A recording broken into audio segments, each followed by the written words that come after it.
sa'yo.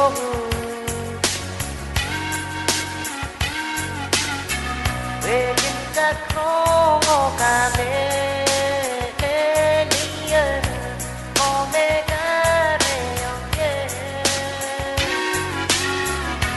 Nanay kapuan karon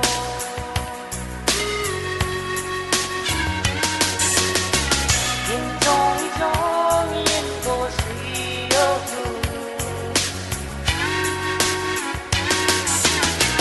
Pwedeng kakrong o kami Liyan o megareong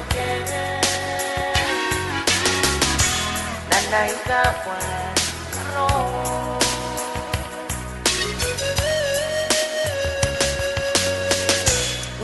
Naniwero na iora Meka somawi Sarapin nila uroma Oh, piyapiti wala Inong-itong yan ko sa'yo.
Sarapin melang rumah